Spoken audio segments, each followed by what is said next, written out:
But soon another 2 victims would come forward, this time the model Crystal McKinney, who claimed she met P. Diddy in 2003 at a fashion event. He found her attractive and offered to help her with her career, and once he had her at his studio, he gave her alcohol and offered her laced marijuana, stating, "You've never had weed like this before." Quickly, she was very intoxicated, and P. Diddy took her into a bathroom and forced her to perform some certain acts. Later on, she woke up in a cab, but luckily remembered what had happened, and she kept her clothes in plastic if they were ever needed for forensics. But because of his power, she only filed the lawsuit in May of 2024. April Lamprose is another victim of a much older but longer case. In 1994, she would meet P. Diddy, as he offered to mentor her in pursuing a fashion career. However, this would turn into a lawsuit of 4 incidents where P. Diddy would sexually assault her over the next 6 or 7 years. If she refused his advances, he would go berserk, which almost made her feel obliged. P. Diddy then taped it all without her knowledge and had shown these clips to others. She felt like he had the power to ruin her career in an instant, so she always had to be careful. After a few years, she bumped into him again. This time he apologized for his behavior, but then fell straight back into his old tricks to lure her in. The indictment revealed that P. Diddy also threatened his victims,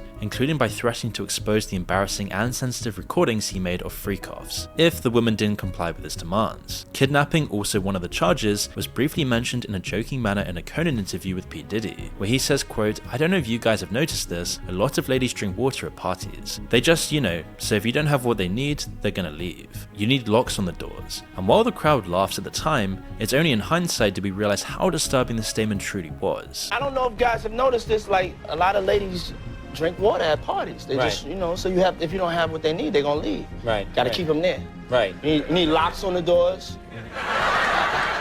Which is why last week on September 16th, 2024, P. Diddy was finally arrested at a hotel in Manhattan on charges of sex trafficking, racketeering, conspiracy, and transportation to engage in prostitution. His lawyers claimed he intended to hand himself in, but wasn't awarded the chance. He also claimed that he had handed over his passport, but it was cleverly worded as he had only handed it over to his lawyer, not the federal government. The reason this is important is because he was trying to show that he was not a flight risk, and therefore able to be released on bail. If P. Diddy did try to leave the country, it would turn into a nightmare of trying to get him back. However, his lawyer would have discouraged this. Still, it didn't matter because the judge denied his bail. His lawyer then appealed bail on the 18th of September, offering $50 million, which was again denied. And P. Diddy is now facing up to life in prison should he be convicted of the long list of charges, including forced labor, kidnapping, arson, bribery, and obstruction of justice. P.